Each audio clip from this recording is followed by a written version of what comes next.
மாணவிகளே, அக்கௌண்டன்சியில் நம்ம third lesson பார்த்துட்ருக்குறோம்.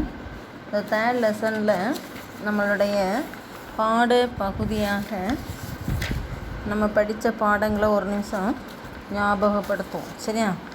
உனக்குடைய பொறுத்தளவில் பாட தலைப்பும் முதன்மை பதிவேடுகள்னு படித்தோம். அதில் ஆதார ஆவணங்கள்னால் என்ன, ஆதார ஆவணங்கள் ரொக்கச்சீட்டு, இடாப் மற்றும் பற்றுக்குறிப்பு, வரவு குறிப்பு, செலுத்துச்சீட்டு, காசோலை போன்றவற்றை பற்றி பார்த்தோம். இன்றைய தலைப்பு இரட்டை பதிவு முறை. இரட்டை பதிவு முறைனா என்ன, இரட்டை பதிவு முறைக்கான வரைவிலக்கணம் யாது, இரட்டை பதிவு முறையின் இயல்புகள் பற்றி நம்ம பார்க்கலாம். ஃபஸ்ட் ஆடியோவில் மாணவிகளே, இரட்டை பதிவு முறை என்றால் என்ன? இந்த பாடப்பகுதி நீ தெளிவாக கவனிக்கணும். ஏன்னா கணக்கு செய்வதற்கான விதிமுறைகளும் இந்த தியரிக்குள்ளேயே அடங்கும். ஓகே, பாருமா, இரட்டை பதிவு முறை என்பது இது ஒரு அறிவியல் அடிப்படையில் பதியக்கூடிய ஒரு முறை. விஞ்ஞான முறைன்னு சொல்லலாம். அறிவியல் அடிப்படையில் பதியப்படுகிறது. இது எவ்வாறு பதிகிறோம் அப்படின்னு சொல்லும்போது, நம்ம ஏற்கனவே ஃபஸ்ட்டில் படிச்சிருக்கோம். ஒவ்வொரு வாணிக நடவடிக்கைகளும் இரண்டு தன்மைகளை கொண்டது. ஒவ்வொரு வாணிக நடவடிக்கைகளும் இரு தன்மைகளை கொண்டது. பற்றுத்தன்மை, அடுத்தது வரவுத்தன்மை என அழைக்கப்படுகிறது. பற்றுத்தன்மை, அடுத்தது வரவுத்தன்மை. இந்த பற்றுத்தன்மையையும் வரவுத்தன்மையும் குறிப்பேடுகளில் நாம் பதிவு செய்யும்போது அது இரட்டை பதிவு முறை என அழைக்கப்படுகிறது. வணிக நடவடிக்கைகளின் இரண்டு தன்மைகளையும் பதிவு செய்யுமே ஆயின் அதற்கு பெயர் தான் என்னென்னா இரட்டை பதிவு முறை. ஒவ்வொரு பற்றிற்கும் நிகரான வரவு உண்டு.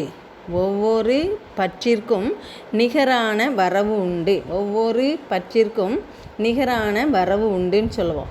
மாணவிகளே, இந்த பற்றில் என்னெல்லாம் அடங்கும் அப்படின்னு சொல்லும்போது உனக்கு சின்ன சாட்டை உனக்கு சொல்கிறேன். சொத்துக்களும் செலவுகளும் பற்றிருப்பு. சொத்துக்களும் செலவுகளும் பற்றிருப்பு. அதாவது சொத்துக்களுடைய மதிப்பு அதிகரித்தாலோ செலவுகளுடைய மதிப்பு அதிகரித்தாலோ நம்ம என்ன செய்வோம்னு சொன்னால் அவை பற்று பகுதியில் காட்டவும், பற்று வைப்போம். புரியுதா? அதே நேரத்தில் பொறுப்புகளும் வருமானங்களும் குறையும் பொழுது அவை வரவு வைக்கப்படும். பொறுப்புகளும் வருமானங்களும் குறையும் பொழுது அவை வரவு வைக்கப்படும். இது உனக்கு அக்கௌண்டன்சி ரூல். திரும்ப ஒருட்ட சொல்லுதேன் கவனிமா. சொத்துக்களும் செலவுகளும் பற்றிருப்பு தான். எப்பொழுதுமே பற்று தான் வைக்கப்பட வேண்டும். சொல்லு, சொத்துக்களும் செலவுகளும் பற்று வைக்கப்பட வேண்டும். சரியா? சொத்துக்களுடைய மதிப்பும் செலவுடைய மதிப்பும் அதிகரிக்கும் பொழுது பற்று வைப்பது போல பொறுப்புகளும் வருமானங்களும் குறையும் பொழுது அவை வரவு வைக்கப்படுகிறது. அப்போ குறிப்பாக நீ ஷார்ட்டாக ஃபார்மாக சொல்லும்போது சொத்துக்களும் செலவுகளும் பற்றி வைக்கப்பட வேண்டும். பொறுப்புகளும் வருமானம், இந்த வருமானம் என்பது ஆதாயம், இவை என்ன செய்யணும், வரவு வைக்கப்பட வேண்டும். இப்போ மாணவிகளே, இந்த பற்றும் வரவையும் சேர்த்து ஒவ்வொரு நடவடிக்கையின் தன்மைகளை நாம் பதியும் பொழுது இவையே இரட்டை பதிவு முறை என அழைக்கலாம். மாணவிகளே, நீ எங்கே போனாலும் பிகாம் படித்தாலும் எம்காம் படித்தாலும் உனக்கு பேசிக் கான்செப்ட், அதாவது அடிப்படை ரூல் என்னென்னா இந்த இரட்டை பதிவு முறை தான். இரட்டை பதிவு முறையை வைத்து தான் நடவடிக்கைகளுடைய ரெண்டு தன்மைகளையும் நாம் என்ன செய்கிறோன்னா பதிகிறோம்.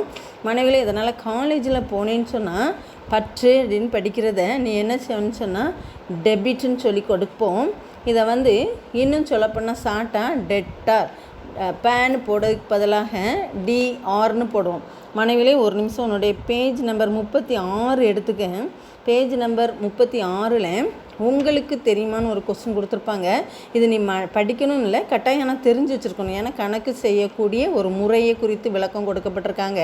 பாரு, பற்று என்பதை நம்ம எப்படி ஷார்ட்டாக எழுதுவோம்னா பேன் சொல்லிட்டு நல்லா கவனிமா. பேக்கு மேலே ரெண்டு சின்ன ஹைஃபன் மாதிரி கொட்டேஷன் கொடுத்துருக்காங்களா? பற்று என்பதை ப என சுருக்கமாக எழுதி ரெண்டு கொட்டேஷன் கொடுத்துருக்காங்க. ஓகே, இதை ஆங்கிலத்தில் நம்ம என்ன எழுதோம்னா டெட்டார், டிஆர், டெட்டார். ஏன் டிஆர்னு சொல்கிறோம் அப்படின்னா, பாருமா, கடன்கிற மாதிரி தான் டெப்டார், டிஇபிடிஓஆர். சொல்லு, டிஇபிடிஓஆர், டெப்டார். இந்த டெப்டார் என்கிறது தான் டிஆர்னு என்ன சொன்னால் சுருங்கி வந்துட்டு.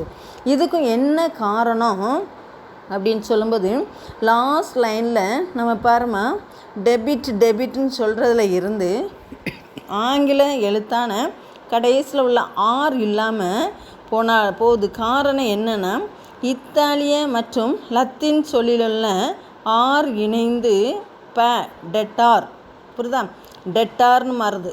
டிஆர்னு குடிக்கிறாங்களா, இந்த டிஆர் டெட்டார்னு சொல்லுவோம்.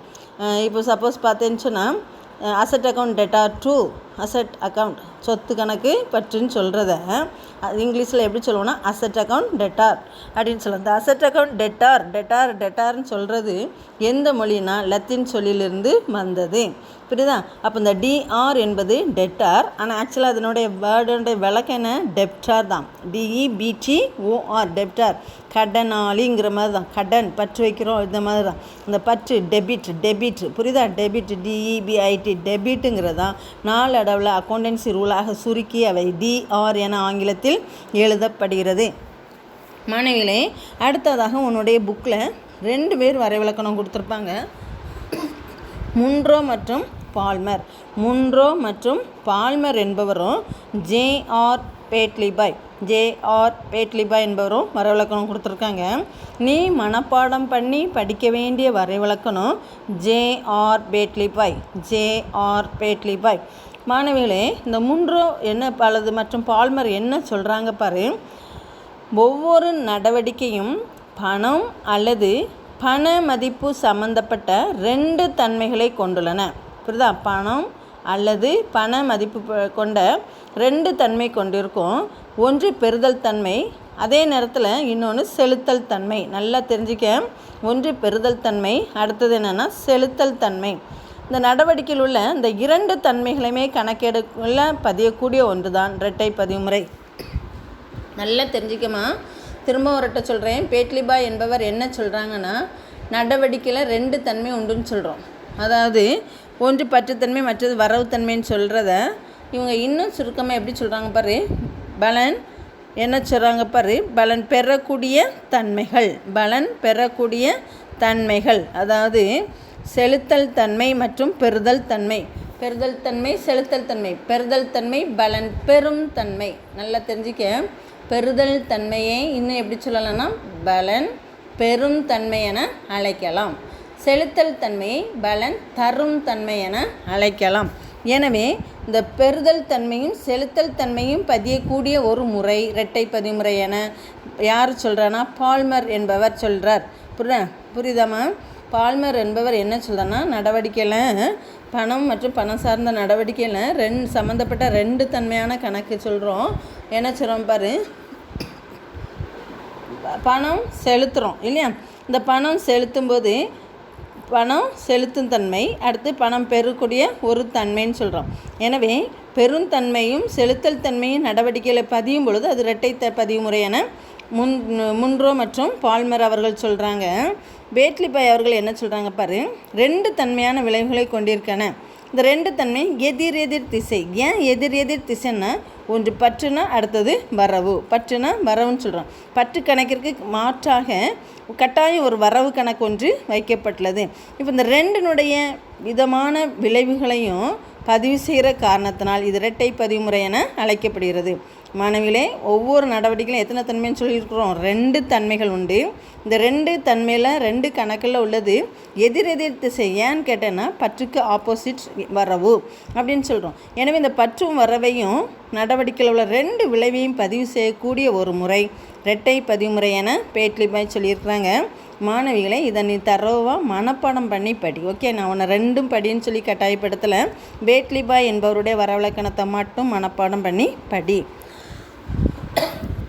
பாருமா, அடுத்ததாக இந்த இரட்டை பதிவுமுறையினுடைய இயல்புகள் யாவை, இரட்டை பதிவுமுறையினுடைய இயல்புகள் யாவைன்னு சொல்லி பார்க்குறோம். இந்த இரட்டை பதிவுமுறையினுடைய இயல்புகள் ஃபஸ்ட்டு தன்மை நம்ம சொல்லிடுவோம். ஒவ்வொரு வணிக நடவடிக்கையிலும் 2 தன்மைகள் உள்ளன. ஒவ்வொரு வணிக நடவடிக்கைகளிலும் 2 தன்மைகள் உள்ளன. புரியுதா. இந்த 2 தன்மைகள் என்ன தன்மைன்னு 2வது பாயிண்டில் சொல்லிடுறோம். பற்றுத்தன்மை, அடுத்தது என்ன தன்மைன்னு சொல்கிறோம், வரவுத்தன்மை. பற்றுத்தன்மை, அடுத்தது வரவுத்தன்மை. அடுத்தலாம் என்ன சொல்கிறேன்னா, ஒவ்வொரு பற்றிற்கும் குறைந்தபட்சம் ஒரு வரவு கட்டாயம் சம்மந்தப்பட்டிருக்கும். பாரு, நடவடிக்கையில் 2 தன்மைகள் உண்டு. ஃபஸ்ட் பாயிண்ட், இந்த 2 தன்மை என்ன தன்மையெல்லாம்? பற்றுத்தன்மையும் வரவு தன்மையும். இந்த 2 தன்மைகளில் பற்றுக்கு நேராக என்ன செய்யணும்னா குறைந்தபட்சம் ஒரு வரவு காணப்படுகிறன்னு சொல்லிடலாம். இப்போ இந்த பற்று கணக்கும் மற்றொரு வரவு கணக்கும் நம்ம வைக்கப்படும் பொழுது என்ன சொன்னால் சமமான வரவாக அவை பற்றிருப்பையும் பெற்றிருக்கும் வரவிருப்பும் சமமாக கணக்கு வர வைக்கப்பட வேண்டும். பற்றிருப்பை போன்று வரவிருப்பும் சம இருப்பை கொண்டிருக்கும். ஏமா இயல்புகள் 4 படிக்கிறோம், ரொம்ப ஈஸியானது தான், திரும்ப திரும்ப சொல்கிறோம். 2 தன்மை கொண்டது. என்னதே? நடவடிக்கைகள் 2 தன்மை கொண்டது. என்ன தன்மையெல்லாம்? பற்றுத்தன்மையும் வரவுத்தன்மையும். ஒவ்வொரு பற்றிற்கும் நிகரான வரவு உண்டு. அதே போல் ஒவ்வொரு நடவடிக்கையிலும் ஒவ்வொரு பற்றி கணக்கிற்கு சமமாக ஒவ்வொரு வரவு கணக்கும் என சொன்னால் சமமாக எழுதப்பட வேண்டும் என்பது இரட்டை பதிவுமுறையின் இயல்புகள் என அழைக்கப்படுகின்றன.